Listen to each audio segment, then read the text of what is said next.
헌법재판소가 윤석열 대통령에 대한 탄핵 심판 결론을 정한 가운데 마지막까지 결정문 작성에 매진하고 있습니다. 여야는 서로에게 승복을 요구하며 공방을 이어갔습니다. 대통령 탄핵 찬반 단체들이 선고 당일 총력전을 예고해 수십만 인파가 몰릴 것으로 예상됩니다.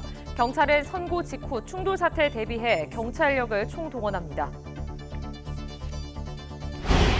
4.2 재보궐선거에서 야권이 기존 보수 텃밭 지역에서 잇따라 승리했습니다. 여권은 경북 지역을 사수하는 데 그쳐 탄핵 정국이 영향을 준 것 아니냐는 분석이 나옵니다. 미 트럼프 대통령이 잠시 뒤 5시 상호 관세를 발표합니다. 백악관은 발표 즉시 효력이 발생한다고 예고했는데 철강과 자동차의 이중 관세 우려가 커지는 등 산업계가 긴장하고 있습니다.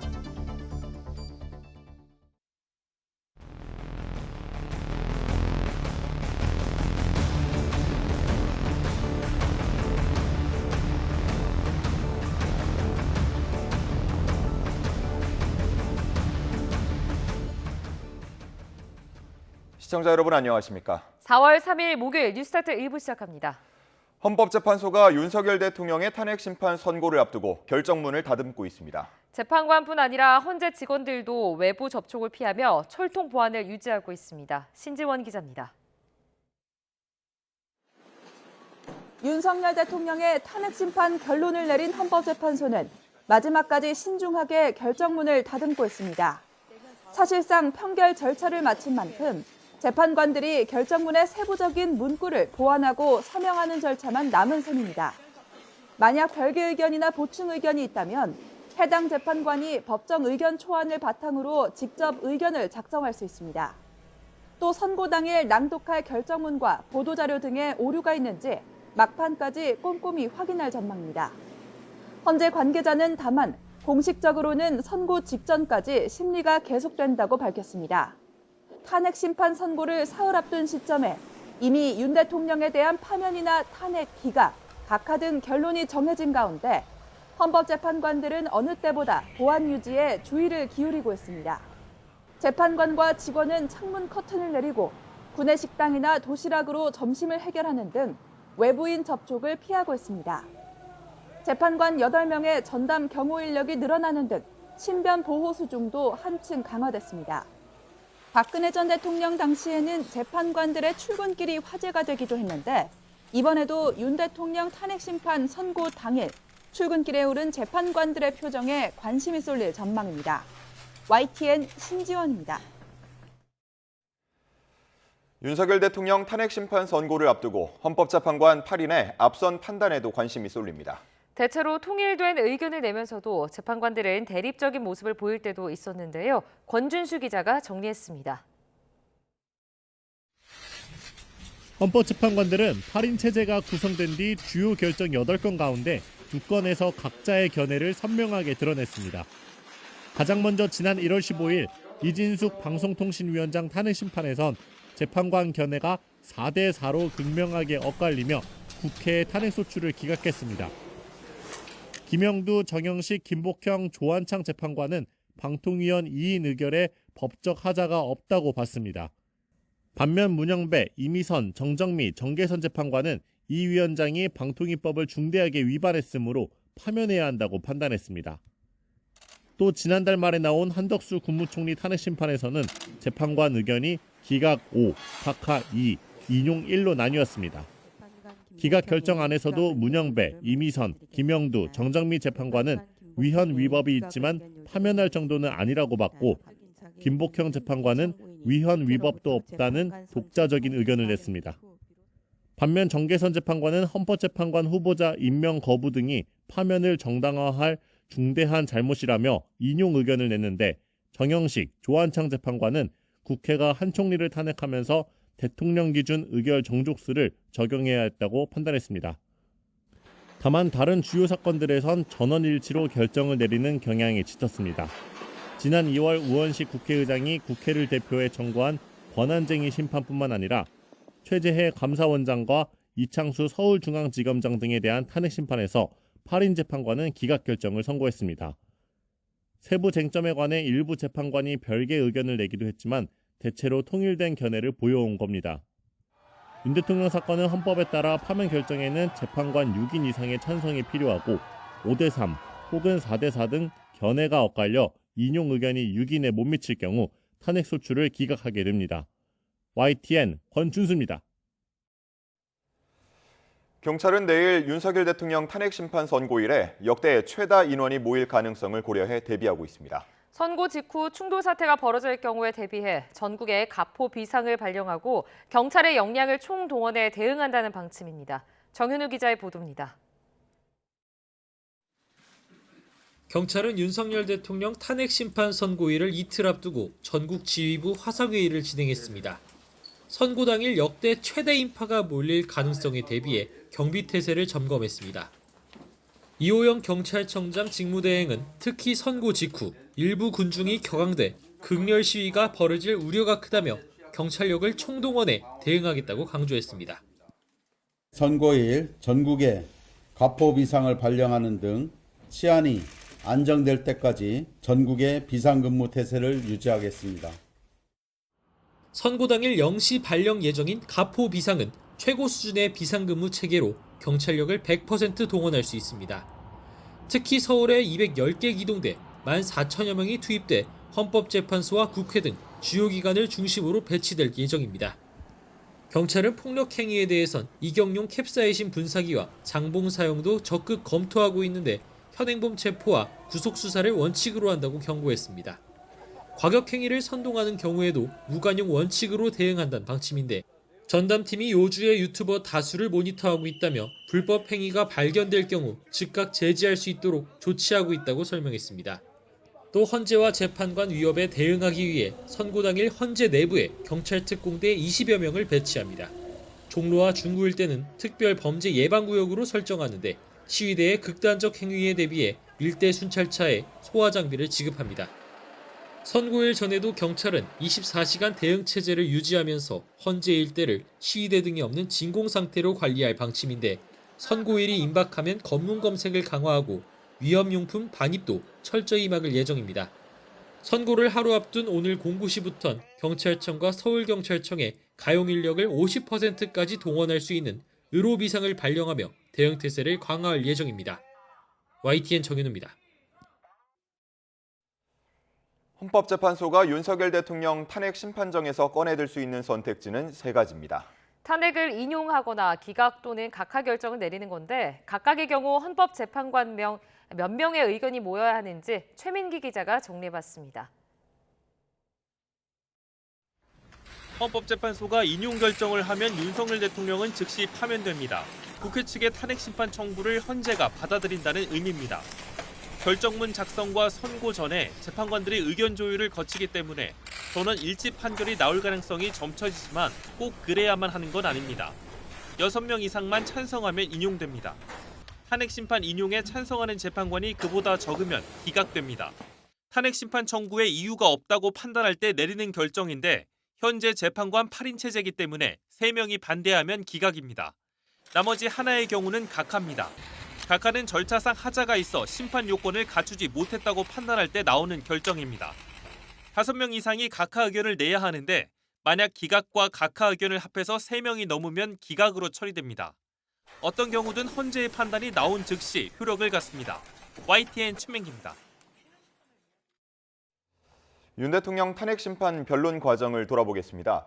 헌법재판관들은 비상계엄 당시 계엄군 투입 경위와 정치인 체포조 의혹 등 쟁점 사안들에 대해 송곳 질문을 쏟아냈습니다. 재판관들은 국회 봉쇄와 국회의원을 끄집어내라는 지시가 있었는지 등을 증인 9명에게 집중적으로 캐묻기도 했습니다. 우종훈 기자입니다. 윤 대통령 탄핵 심판에서 헌법재판관들은 증인 16명을 17차례 신문했습니다. 주로 비상계엄 선포 직전 열린 국무회의와 국회 등 계엄군 투입, 이른바 정치인 체포조 관련 사항 등을 질문했는데 가장 많은 시간을 할애한 쟁점은 국회 활동 방해 여부였습니다. 주심인 정영식 재판관과 김영두 재판관은 9명에게 관련 지시를 받았는지 등을 물었습니다. 정확하게 워딩이 본청 안으로 들어가라, 국회의원을 끌어내라 이렇게 했단 말입니까? 국회의원을 끌어내라라고 하는 사고 사령관이 지시하는 내용도 다른 여단의 부대원들이 들었다. 네. 이제 그런 얘기를 증인이 들었다라고 검찰에서 얘기를 하셨더라고요. 재판관 8명 가운데 김형두 재판관은 증인 13명에게 질문을 던졌는데 특히 조태용 국가정보원장에게는 윤 대통령과의 통화 기록을 제시하며 30분 동안 증언을 되짚기도 했습니다. 굉장히 많은 지시를 막 했는데 바로 국정원장한테 전화를 해가지고는 참 한가한 얘기를 한 거예요. 미국 출장 어떻게 하실래요? 그 좀 잘 이해가 간 거거든요. 정영식 재판관은 증인 8명에게 질문했고 문형배 헌재소장 권한대행은 주로 재판 진행에 관한 발언을 했습니다. 소추위원과 피청구인 본인께 최종 의견 진술 기회를 드리는데 이때는 시간 제한을 하지 않겠습니다. 이미선 재판관의 질문은 김용현 전 국방부 장관에게 집중됐습니다. 계엄의 목적은 거대 야당의 경종을 울리고 부정선거의 증거를 수집하기 위한 것, 이렇게 정리하면 됩니까? 다만 정정미, 김복형, 정계선, 조한창 재판관은 11차례 변론에서 증인에게 질문을 던지지 않았습니다. YTN 우종훈입니다. 현직 대통령 파면 여부를 결정할 8년여 만에 탄핵 심판 선고가 하루 앞으로 다가왔습니다. 8년 전엔 국정농단 혐의를 정조준했던 윤 대통령이 이제는 심판의 대상이 돼서 헌재 선고 결과를 기다리고 있습니다. 박광렬 기자입니다. 검사 윤석열의 단골검사 이미지가 각인된 건 2013년 국정원 댓글 조작 의혹 특별수사팀장 당시였습니다. 여야 정치인을 상대로 수사 외압 의혹을 폭로하는 공개 항명으로 주목을 받았습니다. 혹시 사람에 충성하는 건 아니에요? 저는 사람에 충성하지 않기 때문에 제가 오늘도 이런 말씀을 드리는 겁니다. 3년여에 걸친 좌천을 겪었지만 박근혜 전 대통령이 연루된 최순실 국정농단 사건 특검팀의 1호 팀원으로 합류하며 다시 전국의 중심에 섰습니다. 일부에선 보복에 대한 얘기를 좀 하고 있거든요. 네, 검사가 수사권 가지고 보복하면 그게 깡패지 그게 검사입니까? 90일의 수사기간 박 전 대통령과 대기업 최순실로 이어지는 뇌물죄 혐의 규명에 총력을 기울였습니다. 김기춘 전 청와대 비서실장과 장 차관급 고위 인사는 물론 삼성 총수 이재용 당시 부회장까지 영장 재청구 끝에 구속시키며 정권 교체의 기폭제 역할을 했다는 평가를 받았습니다. 이후 문재인 정권에서 서울중앙지검장을 거쳐 검찰총장까지 파격 승진을 거치며 이른바 적폐청산 수사를 진두지휘했습니다. 2명의 전직 대통령까지 포토라인에서 고개를 숙여야 했습니다. 국민 여러분께 송구스럽게 생각합니다. 성실하게 조사에 임하겠습니다. 저와 관련된 일로 국민 여러분께 심려를 끼쳐드려서 대단히 죄송합니다. 거물급 인사의 칼날을 겨누는데 주저함이 없었던 강골 검사. 하지만 대통령 신분으로 받게 된 수사 과정에서의 태도는 180도 달랐습니다. 수사기관의 법적 절차 요구에 버티기로 일관하고 관저업 지지자들을 애국 시민으로 지칭하며 극한의 국론 분열을 유발했다는 비판도 나왔습니다. 불법이 자행되고 무효인 영장에 의해서 절차를 강압적으로 진행하는 것을 보고 정말 개탄스럽지 않을 수 없습니다. 8년 전 탄핵 선고를 기다리는 대통령을 겨눴던 칼잡이에서 이젠 탄핵 심판 대상이 된 윤 대통령. 현직 대통령 첫 구속 기소라는 오명을 아는 채 헌재 판단을 지켜보게 됐습니다. YTN 박광렬입니다. 윤 대통령 탄핵 심판 선고일이 다가오며 대통령실은 차분한 분위기 속에서도 긴장감이 흐르고 있습니다. 결과를 예측하기 힘든 만큼 인용과 직무 복귀 경우를 모두 물밑에서 대비하고 있는 것으로 보입니다. 신윤정 기자가 취재했습니다. 헌재 선고를 이틀 앞두고 대통령실은 침묵을 이어갔습니다. 헌재가 사실상 결론을 낸 것으로 전해졌지만 근거 불분명한 소문만 떠돌면서 더욱 결과에 촉각을 곤두세우는 기류도 감지됩니다. 어느 한쪽에 무게를 두기 힘든 만큼 물밑에선 탄핵안 인용과 직무복귀 모두 가능성을 열어두고 대비하는 것으로 알려졌습니다. 윤 대통령이 돌아올 경우 선고 당일 용산을 찾을 가능성이 큰 만큼 참모진은 우선 업무 보고와 함께 정상외교 재가동 등을 준비하고 있습니다. 여권 관계자는 윤 대통령이 직무에 복귀하면 개헌 등을 포함한 대국민 담화도 준비하고 있다며 내용과 발표 시기 등을 윤 대통령이 고심하고 있는 것으로 안다고 밝혔습니다. 반면 윤 대통령이 파면될 경우 대통령실의 주요 업무는 한덕수 권한대행 체제 속에 축소가 불가피할 전망입니다. 일부 수석실의 경우 총리실과 기능이 겹치는데 총리실이 주요 국정 운영의 주도권을 쥐게 되기 때문입니다. 비상계엄 사태 뒤 이미 사의를 밝힌 참모진은 한 대행에게 다시 사의를 표명할 가능성이 큽니다. 여기에 실무진도 여당으로 돌아가 조기 대선을 지원하거나 대통령 기록물 이관이나 업무 인수인계 등을 마무리하는 대로 용산을 떠나게 됩니다. 윤 대통령과 정권의 명운을 가를 헌재 선고가 임박할수록 대통령실 안팎의 적막감과 긴장감은 고조될 것으로 전망됩니다. YTN 신윤정입니다. 여야는 서로를 향해 윤 대통령 탄핵 심판 선고에 승복하라고 요구하며 공방을 이어가고 있습니다.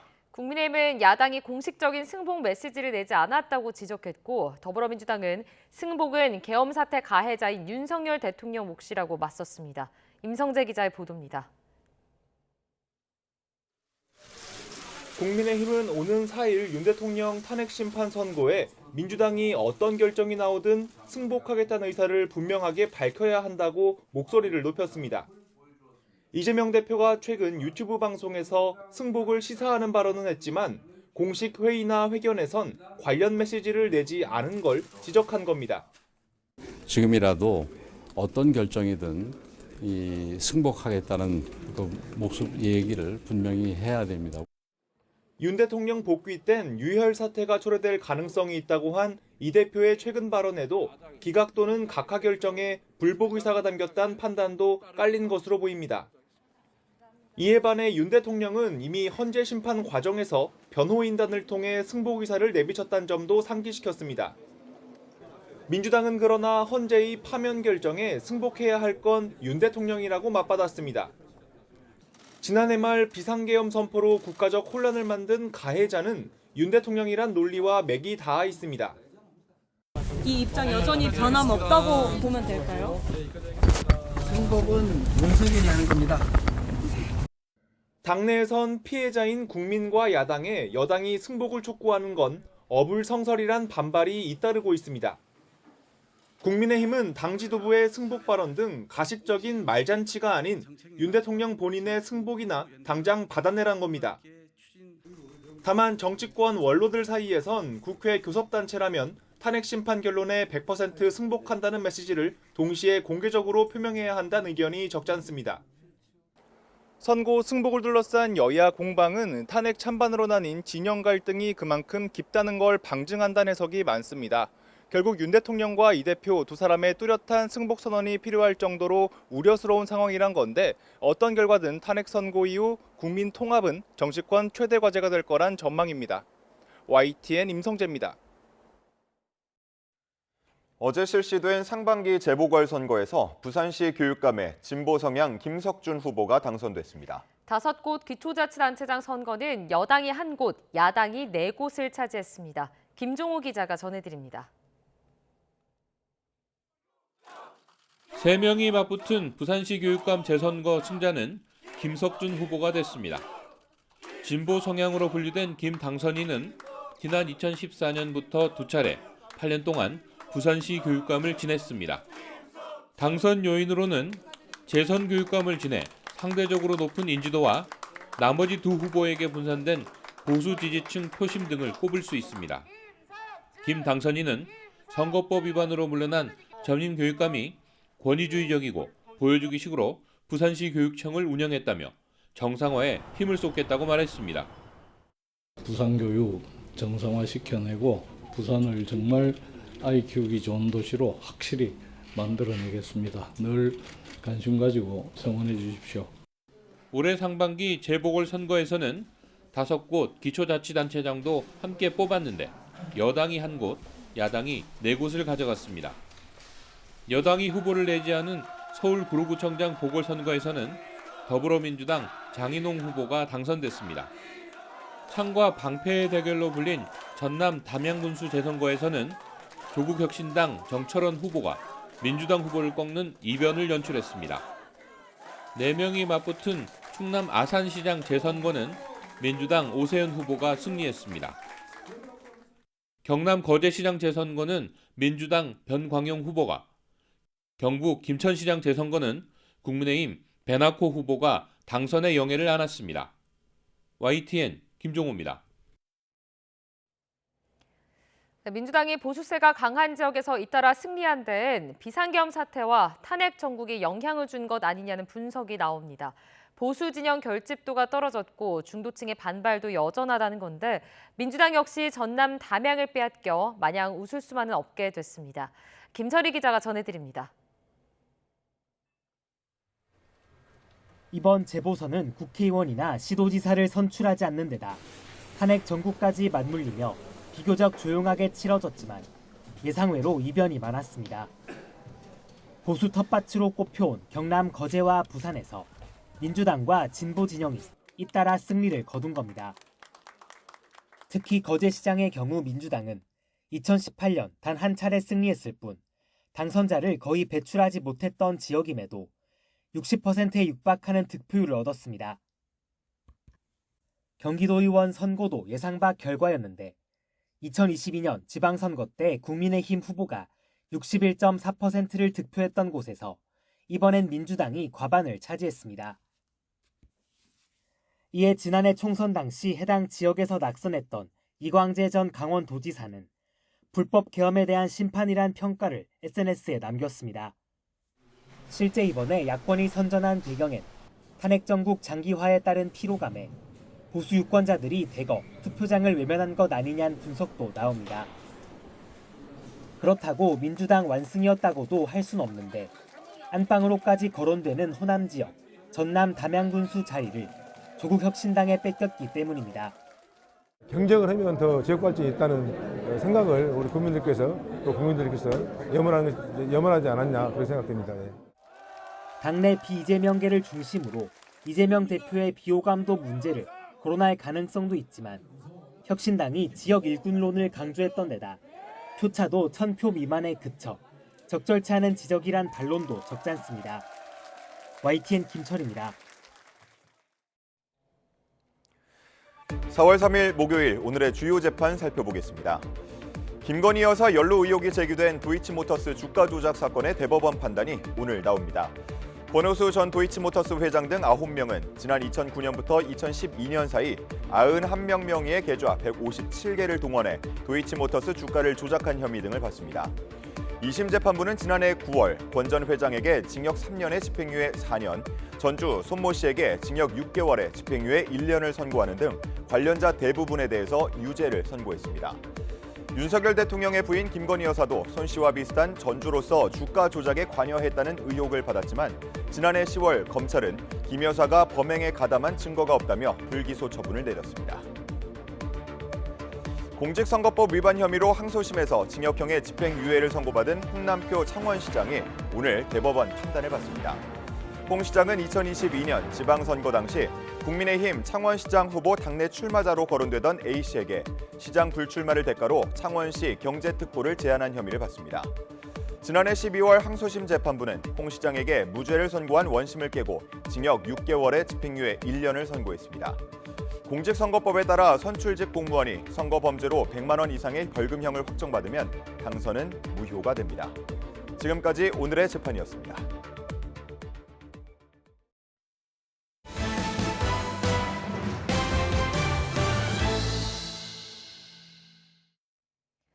네, 지난달 가공식품 물가 상승률이 3.6%로 1년여 만에 최대폭으로 상승했고 대학 등록금 인상으로 공공서비스요금도 들썩였습니다. 이에 따라 전체 물가 상승률이 석 달 연속 2%대를 기록했는데요. 산불 여파에다 고환율, 기후 변화가 물가를 더욱 자극할 것으로 우려됩니다. 이승은 기자가 취재했습니다. 연초부터 품목과 기업을 가리지 않고 식품값이 줄줄이 오르고 있습니다. 지난해 1%대였던 가공식품 물가 상승률이 지난달 3.6%를 기록했습니다. 1년 3개월 만에 최대폭입니다. 김치가 15%, 커피가 8% 넘게 올랐고 빵과 햄이 6%대 올랐습니다. 김값, 고등어값 강세에 수산물도 4.9% 올라 1년 7개월 만에 최대폭으로 뛰었습니다. 잠잠하던 축산물도 수입 가격 상승으로 3.1% 상승했습니다. 외식 물가 3% 상승에 공공 서비스 물가까지 들썩이며 지난달 전체 소비자 물가는 지난해 같은 달에 비해 2.1% 올랐습니다. 석 달 연속 2%대 상승률입니다. 3월부터 사립대학교 납입금 인상 영향으로 공공 서비스가 상승했고요. 가공식품 같은 경우는 지난달 2.9%에서 이번 달 3.6%로 상승폭이 확대되었습니다. 식료품과 에너지를 제외해 물가의 추세적 흐름을 보여주는 OECD 방식 근원 물가 상승률은 1.9%로 안정적이었습니다. 하지만 서민들이 많이 찾는 품목으로 구성된 생활 물가 상승률은 2.4%로 6달 연속 전체 물가 상승률을 웃돌았습니다. 여기에 농가가 밀집한 경북 지역 산불이 농축산물 가격을 더 밀어올릴 우려가 있습니다. 정부는 빨리 농사를 다시 시작하도록 지원하고 이번 달부터 다음 달까지 농축수산물 할인 지원에 300억 원을 추가 투입한다고 밝혔습니다.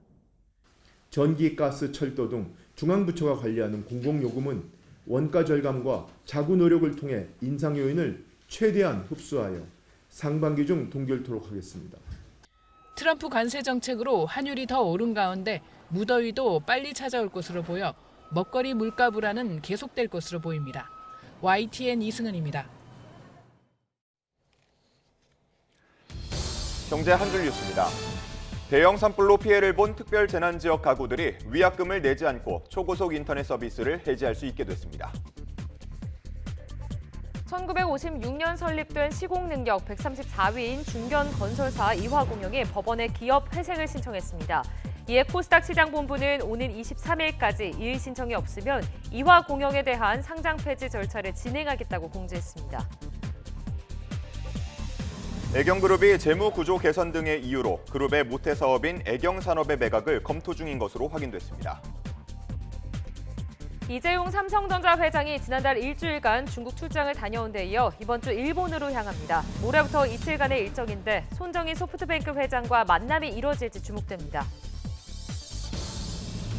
대한항공이 미국 방산업체 안두릴과 자율형 무인기 개발을 위한 MOU를 체결했습니다.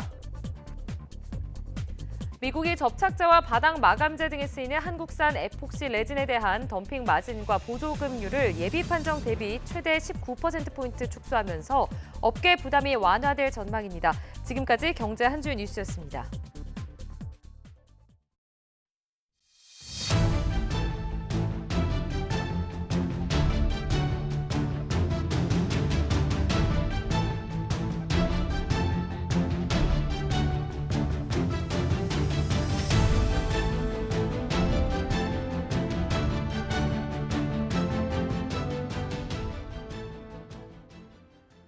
산불 피해가 난 경남 산청에서는 어제도 잔불 진화 작업이 이어졌습니다. 당국이 지원책을 내놨지만 피해 지역 주민들이 일상을 회복하기까지는 적지 않은 시간이 필요해 보입니다. 박종혁 기자입니다.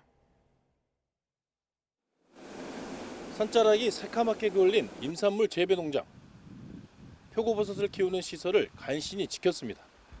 하지만 15년 넘게 키운 산양삼이나 송이, 더덕 등 각종 약초와 임산물을 심어놓은 곳은 모두 타버려 피해가 큽니다.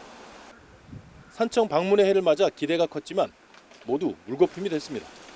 각종 축제와 행사로 지역민들께서는 이제 많은 주민들이 기대를 하고 계셨는데 대형 산불로 인해서 지금 판로부터 매출에 영향이 있을 걸로 생각됩니다.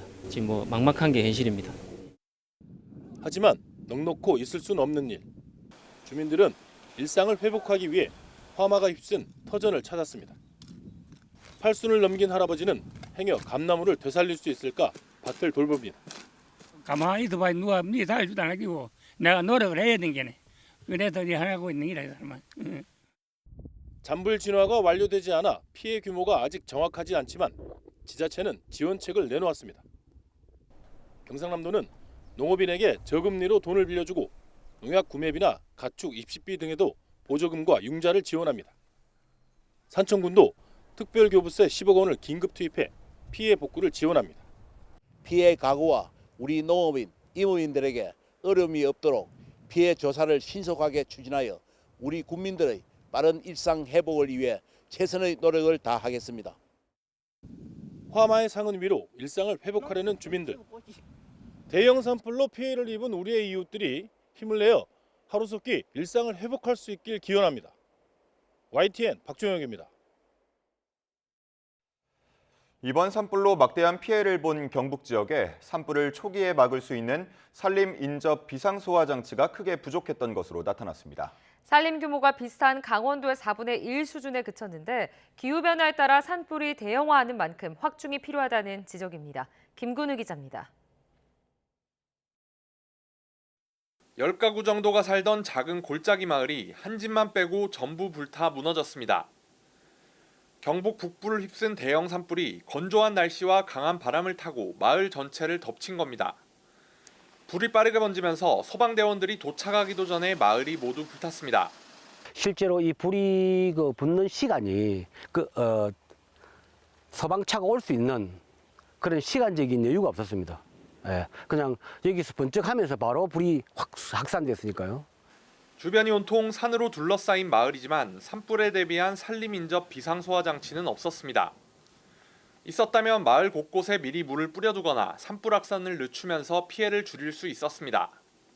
의성의 한 마을 야산 근처에 설치된 비상소화 장치입니다. 산불이 바로 코앞까지 닥쳐왔지만 주민들이 계속 물을 뿌린 덕택에 뒤쪽에 있는 건물은 별다른 피해가 없었습니다. 산림 면적이 133만 헥타르를 넘는 경북 지역에 설치된 비상소화 시설은 430여 곳에 불과했습니다. 반면 산림 규모가 비슷한 강원도에는 1,800여 곳 넘게 설치됐고 고성과 양구, 강릉 등 대형 산불 때마다 효과를 입증했습니다. 경북은 불타기 쉬운 소나무 숲이 가장 많은 만큼 더 적극적인 확충이 필요하다는 목소리가 나옵니다. 불길이 오기 바로 전에 혹은 산불 지구가 있을 때 주민들이 직접 이 물을 뿌려서 소화전과 소화 장치를 통해서 건물에 물을 뿌리게 되면 적어도 90% 이상 집이 불타는 일은 막을 수 있습니다. 특히 기후변화로 산불이 갈수록 커지는 상황에서 산불 위험이 큰 지역엔 의무적으로 비상소화 시설을 설치하도록 해야 한다는 지적도 나옵니다. YTN 김근우입니다. 정부가 산불 피해 농가 지원에 4천억 원 이상을 신속히 투입하기로 했습니다. 피해율이 50%를 넘는 농가에는 생계비와 학자금이 지급됩니다. 보도에 오인석 기자입니다. 농식품부는 이번 산불로 사과 재배 면적의 3천 헥타르에 대한 피해 신고가 들어왔다고 밝혔습니다. 이는 전체 사과 재배 면적의 9%에 해당합니다. 다만 피해 신고 면적 중에 불에 탄 직접 피해 면적은 제한적이고 열기로 인한 간접 피해 면적도 있다며 이번 달 중순 이후 개화 상황을 봐야 정확한 수급 상황을 파악할 수 있다고 설명했습니다. 산불 피해가 난 경북 의성과 안동, 영덕, 영양, 청송은 전국 사과 재배 면적의 25%를 차지하고 있습니다.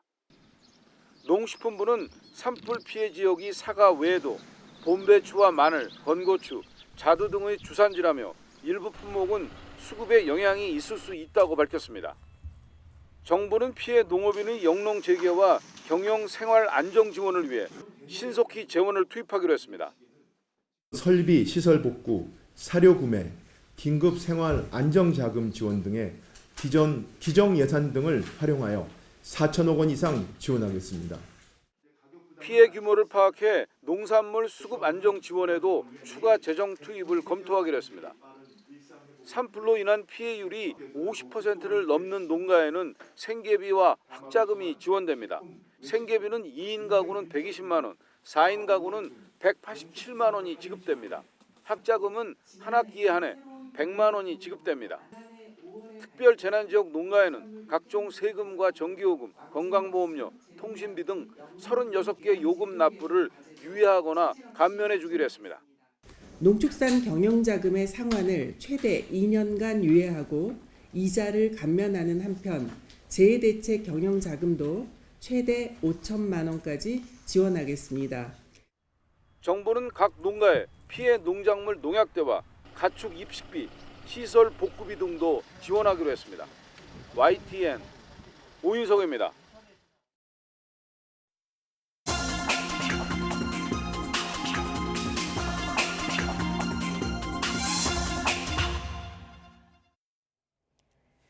오늘의 글로벌 픽입니다. 이번 강진으로 가장 큰 피해를 입은 미얀마 만달레이는 우리나라 경주처럼 많은 문화유산이 있는 곳입니다. 그중에서도 쿠도도 파고다에 있는 이 석장경은 유네스코 세계 기록문화유산으로 등재돼 미얀마인들의 자부심으로 여겨지는데요. 전 세계 취재진 중 최초로 YTN이 허가를 받고 내부로 진입해서 지진 피해 상황을 살펴봤습니다. 미얀마 현지에서 윤웅성 기자가 단독 보도합니다. 대리석에 새겨진 불경이 729개의 불탑에 하나씩 봉안된 세계에서 가장 큰 책으로 유명한 쿠도도 파고다입니다. 1871년 2,400명의 스님이 힘을 모아 만든 경전으로 미얀마 불교 역사에서 의미가 큽니다. 석장경은 불교의 가르침이 잘 새겨져 있다는 점을 인정받아 지난 2013년 유네스코의 세계기록문화유산으로 등재됐습니다. 쿠도도 파고다는 자국민뿐 아니라 여러 나라의 불자들의 발길이 이어지는 곳인데 이번 지진으로 출입문이 굳게 닫혀버렸습니다. 취재진은 여러 차례 관계자들을 설득한 끝에 내부를 살펴볼 수 있었습니다. 입구부터 기둥이 무너져 있었고 바닥도 곳곳이 울퉁불퉁한 상황이었습니다. 저희가 취재진 중에는 최초로 어렵게 이곳 쿠도도 파고다로 들어왔습니다. 안에 들어와 살펴보니까 석장경을 지키는 문이 이렇게 뜯어져 있고 석장경을 둘러싼 탑들도 곳곳에 균열이 갔습니다. 이것뿐 아니라 대부분의 탑들에서 균열을 확인할 수 있었습니다. 관계자는 729개의 석장경을 보관한 탑 중 40개가량을 제외하곤 모두 균열이 발견됐다고 밝혔습니다. 불행 중 다행으로 석장경 자체는 피해가 없다고 설명했습니다. 유네스코와 미얀마 정부 등에서도 피해 규모를 확인하기 위해 다녀간 것으로 전해졌습니다. 석장경을 보관한 사원은 당분간 운영을 중단하고 복구 계획 등을 세우는 데 집중할 계획입니다. YTN 윤웅성입니다. 중국에선 미얀마 강진 전후로 핏빛 태양이 목격돼 대재앙의 징조 아니냐는 불안감이 함께 퍼졌습니다.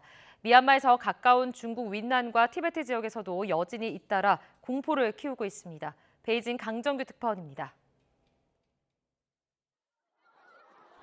한밤중 잠옷 차림의 대학생들이 다급하게 기숙사 밖으로 뛰쳐나옵니다. 어깨를 웅크린 채 3355 모여있을 뿐 다시 숙소로 돌아갈 엄두를 내지 못합니다. 새벽 2시쯤 중국 윈난성 일대에 규모 3.2의 여진이 발생하자 놀라 대피한 겁니다. 센 지진은 아니었지만 가까운 미얀마의 대재앙을 지켜본 터라 밤새 공포에 떨어야 했습니다. 지난달 28일 강진 전후 윈난성 주변에선 핏빛 태양이 목격되기도 했습니다. 太阳都变成红色，这是什么太阳？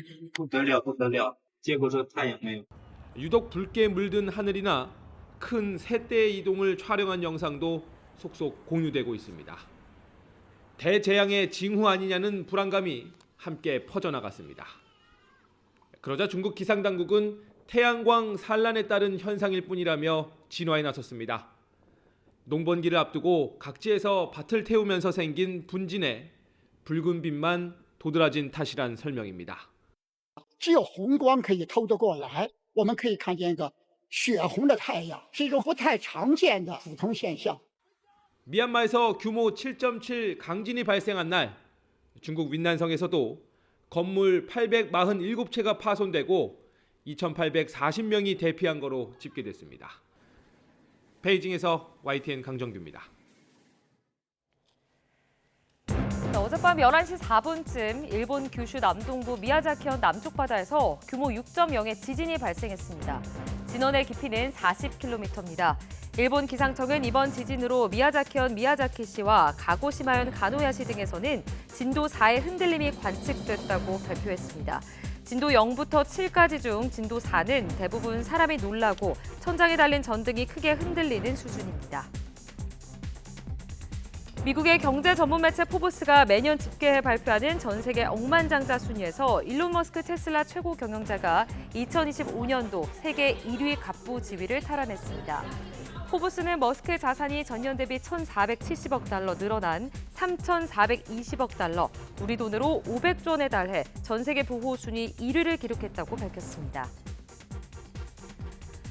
인도에서 폭발 사고가 일어나면서 최소 21명이 숨졌습니다. 로이터 통신 등에 따르면 인도 북서부 구자라트주 바나스칸타 지역에 있는 한 폭죽 공장 창고에서 불이 나면서 현지 시간 1일 거대한 폭발 사고로 불이 났습니다. 이 폭발과 화재로 창고의 콘크리트 지붕이 내려앉았고 또 창고 안에서 일하던 노동자들이 대피하지 못하면서 변을 당했습니다. 지금까지 글로벌 픽이었습니다. 강원 강릉 옥계양에 정박한 외국 화물선에서 코카인으로 추정되는 물질 1.7톤이 발견됐습니다. 우리나라 국민이 한 번씩 투약할 수 있을 정도의 양으로 역대 최대 규모입니다. 송세혁 기자가 취재했습니다. 새벽 6시 반쯤 강원 강릉 옥계양에 정박한 32,000톤급 화물선 A호입니다. 해경 특공대원들이 기관실 창고 문을 열자 비닐로 꽁꽁 싸맨 물건이 빼곡히 쌓여 있습니다. 알파벳이 적힌 포장을 뜯어내자 흰색 가루가 나오고 간이 시약으로 검사한 결과 마약 양성 반응이 나타납니다.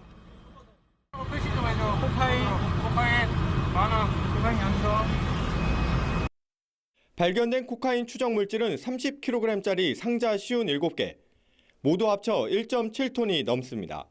우리나라 인구보다 많은 무려 5,700만 명이 한꺼번에 투약할 수 있는 양입니다. 시가로 환산하면 수천억 원대입니다. 역대 최대 규모라는 게 관세청의 설명입니다. 이번 수사는 미국 연방수사국 FBI와 국토안보수사국의 첩보에서 시작됐습니다. 해경과 관세청은 A호가 입항하자마자 90여 명을 투입해 선박 전체를 수색했습니다. 미국 FBI가 공조를 통해 마약 의심 물질을 선박에 싣고 한국으로 입항한다는 정보를 입수하여 서울 세관과 합동으로 A호는 멕시코에서 출발해 에콰도르와 파나마, 중국을 거쳐왔고 옥계항에서는 시멘트 원료를 싣고 페루로 향할 예정이었습니다. 배에는 외국인 선원 20명이 타고 있었습니다. 해경과 세관은 해당 선박에서 선장과 선원 등을 대상으로 마약 출처와 유통 경로에 대해 조사하고 있습니다. 압수한 마약과 선원들의 휴대전화는 국립과학수사연구원에 보내 정밀 분석이 진행될 예정입니다. 해경은 국제 마약 밀매 조직과의 연관성도 배제하지 않고 미국 수사당국과 함께 수사를 확대할 방침입니다. YTN 송세혁입니다.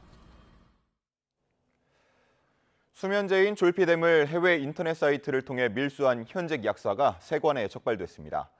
부산세관은 마약류 관리법과 관세법 위반 혐의로 40대 약사 A씨를 검찰에 불구속 송치했습니다.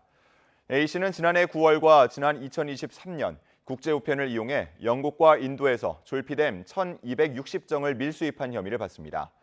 졸피뎀은 의사 처방전이 있어야 살 수 있는 전문 의약품이지만 A씨는 해외 의약품 판매 사이트에서 구입한 것으로 드러났습니다. 제77주년 제주 4.3 희생자 추념식이 오늘 오전 10시 제주 4.3 평화공원에서 유족 등 2만여 명이 참석한 가운데 엄수됩니다. 추념식은 오전 10시부터 4.3 희생자를 기리는 묵념을 시작으로 헌화 및 분향, 추념사, 평화의 시 낭송, 유족 사연, 추모 공연 등의 순으로 진행됩니다. 올해 추념식 주제는 4.3 숨결은 역사로, 평화의 물결은 세계로인데요. 4.3을 극복한 제주인의 정신을 강조하며 비슷한 비극을 겪는 세계인들에게 위로와 희망을 전하고자 하는 염원이 담겨 있습니다.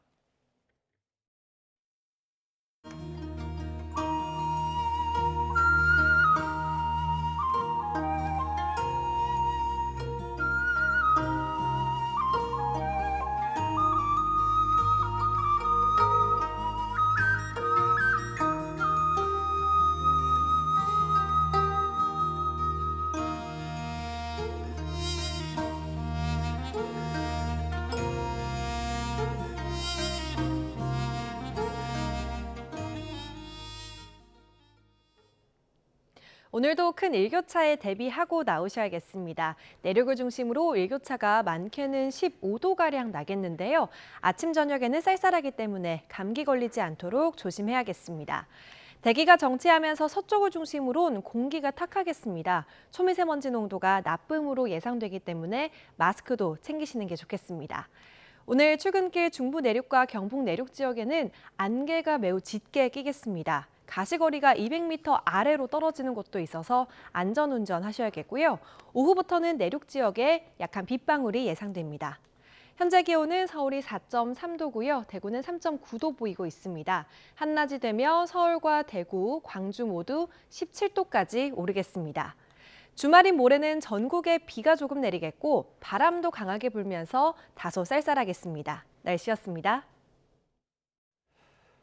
이상으로 뉴스타트 1부 마칩니다. 잠시 후 2부가 이어집니다. 함께해 주신 여러분 고맙습니다.